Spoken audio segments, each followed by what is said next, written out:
People have often said to me, David, will you ever stop watching that show? Don't you get fed up of thinking about it, talking about it, reading about it, and all these things? And people have been saying that to me since I was about 9.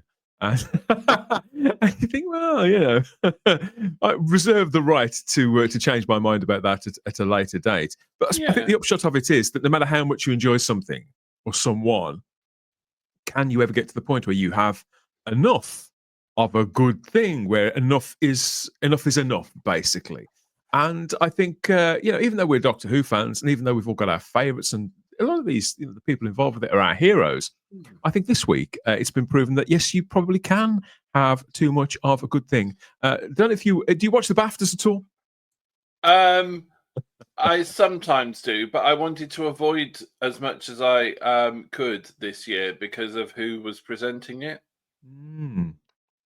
Funny how it works, isn't it? David Tennant was the host again this year. Previously, the darling of Doctor Who fandom.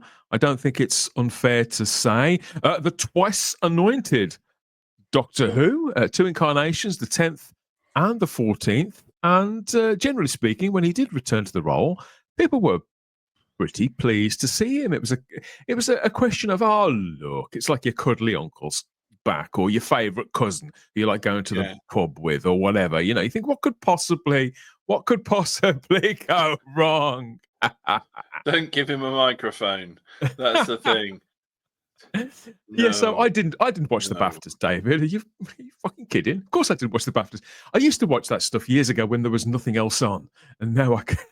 But when I saw the opening sequences of David Tennant here striding around the outside of the theatre where they were holding the stage, singing what seems to be the only song he owns, the Proclaimers, 500 miles, isn't it? I'm going to be 500 miles with the 500 miles in brackets. Never ask a radio presenter the title of a song. I'm going to be, yes, and in brackets, 500 miles. That 1988 classic from the Proclaimers. It's a shame, really, because the Royal Festival Hall and all that area provided the backdrop for some of the shooting of Frontier in Space, because that's where they filmed that on location for the infamous Ogron's attack, when the Doctor is taken hostage by the Draconians. And we fast forward some 52 years, and we see not the Draconians nor the Ogrons, but it's as if someone switched the Master's Fear box on, and we got David Tennant singing Murdering. Yeah, do you call it singing? A classic by his fellow Scotsman. I call it. It's that weird sort of thing whereby when people who can't sing, they sort of, it's half sing, half speak, and it's in the middle of that definition, but they still manage to do it out of tune. And I never thought it was able to speak out of tune, but he managed it. And there he was, prancing around, and I've seen the clip, and one of the funniest bits was when he mentioned something about "Grow Old with You," Lucky Georgia, and the camera flicked to Georgia Tennant, who quite clearly wasn't watching, and it showed her didn't give a shit. For me, award shows, even though it's presented by the lovey Doctor, I'm with Ricky Gervais on this one.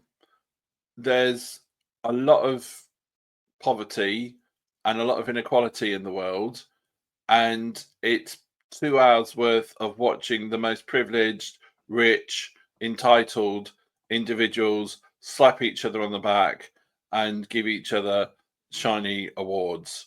It doesn't interest me whatsoever. For 2.5, 3 hours. I think like a sort of an hour-long kind of squished down version of it could be quite fun if shown late at night, maybe on BBC Two or BBC Four. But I think putting it on prime time on a major channel in 2025 is pretty tone deaf. I would have watched it if Ricky Gervais had done the comparing. mainly because we're all going to have a laugh at your expense, because I like that. I think these individuals are the last people on earth who should be lecturing others and telling us how to live when they have absolutely no concept of reality whatsoever. They spend all their time pretending to be somebody else. So Which is they nice have work if you can get it, isn't it? I don't begrudge them that at absolutely all. wonderful. Absolutely wonderful. I mean, we'd all love to be able to do that and just spend our days in trailers, being waited on hand and foot, and then having a hissy fit because we've got to go on and recount some lines that somebody else wrote. So yeah, I've no time for those awards whatsoever. You're quite right. It's a backslapping bash where preening ponces like David Tennant get to jive around a little bit and show other people with large egos that his is unarguably larger. I would imagine he was paid very, very well, and I don't even Yeah. begrudge him that, as long as I'm not expected to watch it, and I don't No. really want to hear about it either. You know what I mean? So, but I don't know when it changed, because I remember watching award ceremonies when I was a kid, and there was always speeches, and they could always be a little sort of syrupy, and they would Yeah. thank their co-stars and things like that. Or none of this would have been possible without the makeup people. There'd always be that kind of reach back to the littler people. When did it Mm. become? When did it walk from there to the lecturing and the holier than thou kind of tone that they've now got? It's as if we're watching people who believe they're our betters. One of the best moments, I think, was when Nigel Hawthorne was accepting an award on behalf of somebody else. I forget who it was, and unfortunately, it was during the time that Caroline Aherne had one of her battles with alcohol, and it was at the British Comedy Awards, and she yelled out, "Get on with it," because he was giving this really over lovey sort of response, and he ticked her off for it. But I'm on Caroline's side, and Yeah, I she was always great. will be, because you're absolutely right. Your point being, we don't want the sycophantic backstabbing, and as Ricky Gervais has said, nobody gives a damn about this award apart from you. You are the one. This David, means the world to you. I don't begrudge them the awards. I don't begrudge them their time in the No. spotlight and a good dinner and being able Yeah. to put on something nice, Fair particularly if they've enough. been playing something awful, sort of like some sort of a hostage or some of these things. I don't begrudge them any of that. Yeah. It's when it gradually morphed Yeah. and when politics became such a massive part of it. I understand, obviously, because I didn't watch this. I've seen various clips of it that have turned up on social media. Tennant himself made several comments about the president of the United States of America that were like years and years out of date. They seemed like snippets Yeah. of a comedy in inverted commas show from 6 or 7 or 8 years ago. You think, where's his head at? But it's David Tennant. We know where his head's at. It's Yeah. that's pretty evident as well, and has been for a while. But at what point, though? But people have, like you say, people have written this stuff for him. At what point do you think that he could have looked at it, or his wife, or anybody else, and just thought, maybe leave that. Maybe the culture's Yeah. changed.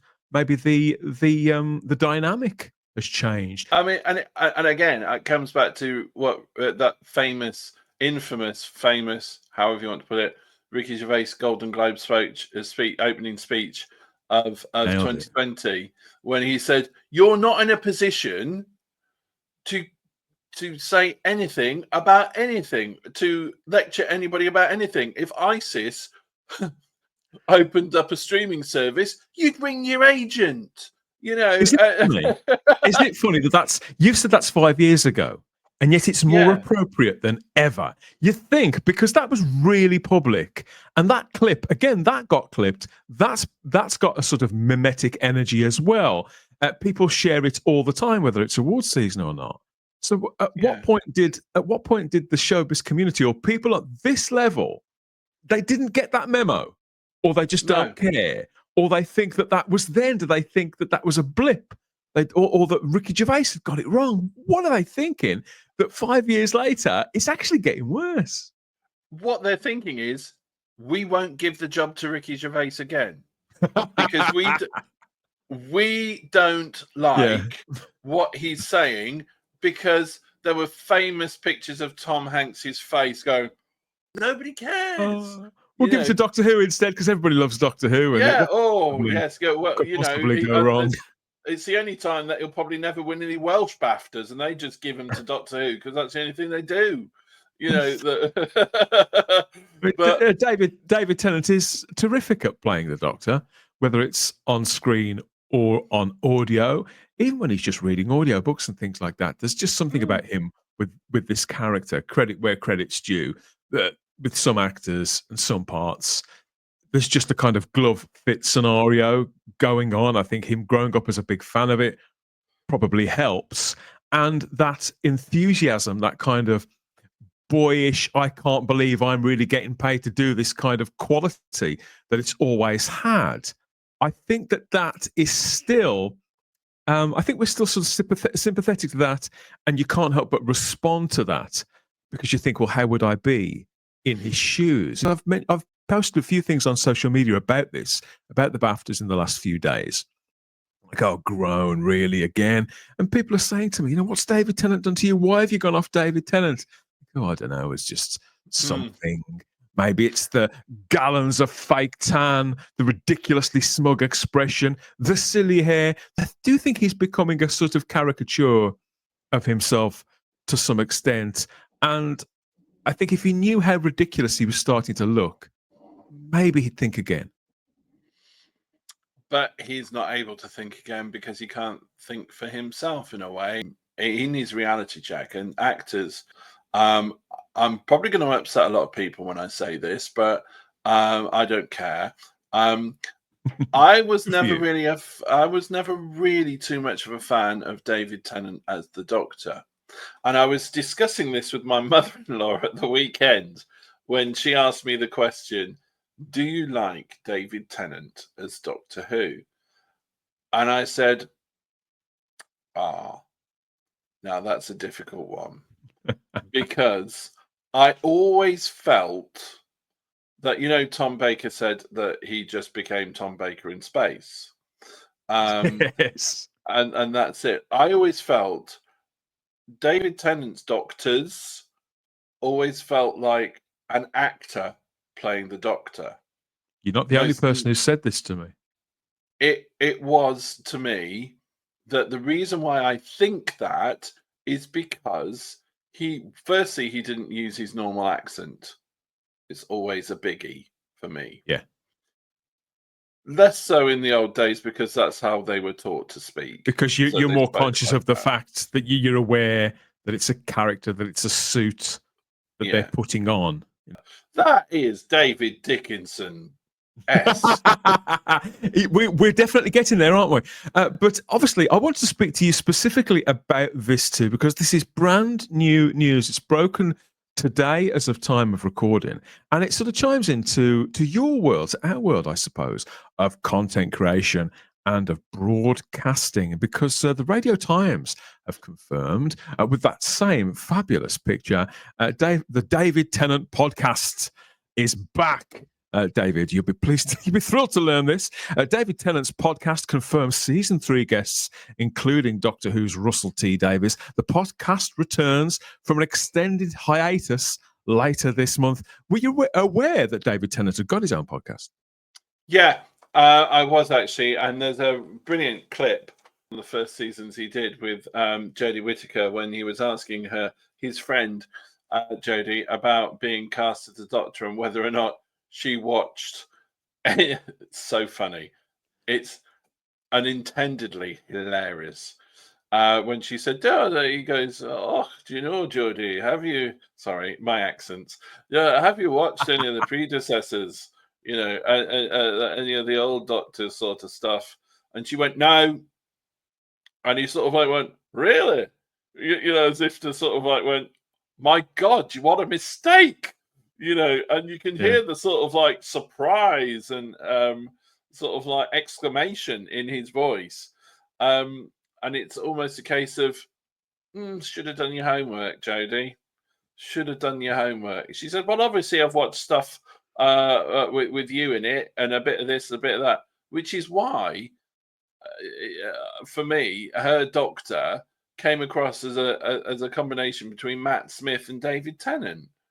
She couldn't find her own character because she wasn't able to see how it'd been played before. And almost as a sort of thing, well, there used to be a load of men, so why would I bother? Well, it's not the gender that matters, Jodie, it's the character. I think she'd had it drilled into her that was largely, that was pretty much it, that it was a kind of a superficial part that was performed on a surface level, and that you didn't really need to do any thinking, and you certainly didn't to participate in any research. No, it's the character of the Doctor that you need to research, and you need to look back at how many times that character changed, what the essence of the character is about. Never cruel or cowardly, you know, or never give up, always keep fighting, search for the truth, all those sorts of key elements that could have been easily given to her on a show reel. Do I want to listen to David Tennant in his own little bubble, talking to people who share his views, which are very much in the minority? I'd rather wash my car with freezing cold water, and dirty water at that. David Tennant does a podcast with, is made by, let me get this right, it's made by Sony Music Entertainment, and the team who work on this are more noted for two podcasts. One is called No Mystery, and the other one is called Something Else. I've never heard either of those shows, but this will be the third season. They've not put any out for nearly 5 years. 5.5 years is a real hiatus. They describe that as a hiatus. I thought it might as well be a hiatus completely meant different show. Brief pause. It does. I suppose in the history of the universe, it is a hiatus. Listen, my wife is a big podcast listener. It's not really difficult to plug a podcast and get my wife listening to it. It's not really. She would go, really? He's got a podcast? Well, I've never heard it, because she's been. He needs a new marketing team, honestly. They don't market this very well, and there's no mention. I went over to the X account, or what would have been the Twitter account for this podcast. No activity whatsoever for 3 years or so. And X is a huge platform. You'd think they'd be all over it, but they're not. There is a trailer for this new season, which, oh God, surprise, surprise, features Georgia Tennant as well. It's just as nauseating as you would imagine. Previous guests on the first two seasons included, get this for a roll call, you probably heard some of these: Whoopi Goldberg, Olivia Colman, John Hamm, Michael Sheen, Billy Piper, Sir Ian McKellen, Samantha Bee, George Takei, Gordon Brown, and the aforementioned Jodie Whittaker. Of the last two, it's hard to work out which of those harmed the nation more, isn't it, out of Jodie Whittaker and Gordon Brown? I can't imagine why anybody would want to talk to Gordon Brown if you're not interested in politics. And it happens a lot in broadcasting, whereby just because you can say the words very well that somebody else has written doesn't necessarily make you a good interviewer and a good conversationalist, because I am uncertain as to how much he would have written himself or researched himself, rather than having researchers do it for you. And David Tennant claims there's no format to this show, and the joke is that it's just him talking to his mates, which I suppose is pretty honest. And there's no reason why you shouldn't. I mean, I suppose it could be worse. It could be David Tennant on Gordon Brown's podcast. I can't imagine him being a very good host. And Tennant has hosted radio shows quite effectively. Yeah. It's not that I think that celebrities shouldn't host podcasts. I don't see any reason why they shouldn't. And some of them actually work really, really well. Either people who are currently very active and make a lot of telly and movies, or recording artists in some way, make some good podcasts. Sometimes it's like a career progression for others. Yeah, I don't think he has that talent though. No, I've heard a bit of it, and just because you have skill doesn't mean it's transferable. David, it's just as you were saying. This is still a performance. Yes, and that's it. If you, it may be his own clothes, which you can't see, and it's his own accent this time, but it is still undoubtedly a performance. I only heard a few, and a great many of them I found difficult to get through. And at the time, I was still in that phase where I quite liked David Tennant, and I wouldn't say I couldn't get enough of him, but whereby I thought, Tennant's got a podcast, yeah, fair play to him, good stuff. I'll give that a go. Love podcasts, love Doctor Who, love David Tennant. It's more often than not I'm going to probably enjoy this. But that on listening to it, that wasn't necessarily.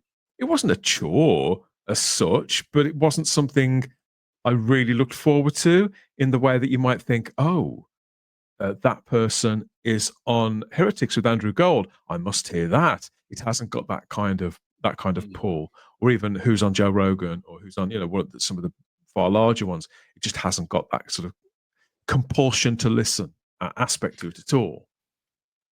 My favourite interviewer on radio, by any shadow of a doubt, is Simon Mayo, because Simon Mayo is that sort of interviewer. If there was saying, if David Tennant had a moderator with him who was or a presenter who was qualified, like up to Simon Mayo, who basically learnt his trade through BBC local radio and then international radio. Simon, the art of a good interviewer is your sort of Terry Wogan's style Parkinson interviewer, who's able to be quite pointed, but on an inoffensive way, and to get something out of you, and Graham Norton as well, I include, that you probably wouldn't have said or were not planning on saying, because of the way that they talk to you and the way that they ask a question and the fact that it becomes a conversation rather than an interview. And I don't think David Tennant has got that skill or has developed that skill yet. And because all that we got, the ones that I heard from the initial two runs, there was the odd anecdote, which I think, probably wouldn't have expected Jodie Whittaker, for example, to have worked in a pub, or to, there was the odd one, but it was, they're little curiosities rather than things that would change the way you look at them. They're little things here and there. And there was the same with most of the ones that I heard. I think I heard 3 or 4 at the very, very most. But there was nothing that really sticks in the mind, and nothing that made you, feel compelled to listen. I certainly didn't sort of add it to a regular playlist, but it is back for a third season. It kicks off on Tuesday, the 25th of February. So they've literally just announced it, and they published their first episodes in less than a week as of time of recording. We've got the identities of the first 4 guests. There's Stanley Tucci, who was Tennant's co-star in Inside Man. So he's there speaking to David Tennant on this, as is Jamila Jamal, who they've noted here as the star of The Good Place. But Jamila is also a podcaster. Before that, she was a host on Radio 1 and Radio 1 Extra, wasn't she? If you remember, over the years, Radio 6 Music. So this is somebody who's got a long history working in radio and of kind of being interviewed. So she'll be probably quite sympathetic. In fact, I think I heard David Tennant on her show multiple times. The next guest is a guy called Ben Schwartz, who is the star of the Sonic the Hedgehog films. I've not seen those, so I don't know what Ben does on them. Popular movies, so probably a wise choice. I've seen Sonic 2. Yeah, I've seen Sonic 2. I really enjoyed it. So I took my son when he was quite a bit considerably younger, and we enjoyed that. I enjoyed Jim Carrey the most. So that was, if he had Jim Carrey on his podcast, then I might listen. Well, this is it. I mean, they are they're of a similar kind of level. It's obviously people that he's met or has got a pre-established relationship with, who he feels very comfortable talking to already. You see, and where's the fun in that? That's exactly. Imagine if you got Lawrence Fox on. I'd love to know what they'd have to say to one another. I would pay. They've got history. They've got differences. That would be bold. That would be compulsive listening. But it's never going to happen, is it? No, and that is the problem. Why doesn't he have J.K. Rowling on there? Invite Kemi Badenoch on. I did wonder about that. I did wonder if she'd be in the audience at the BAFTAs and whether they would, but apparently she wasn't. No. My point.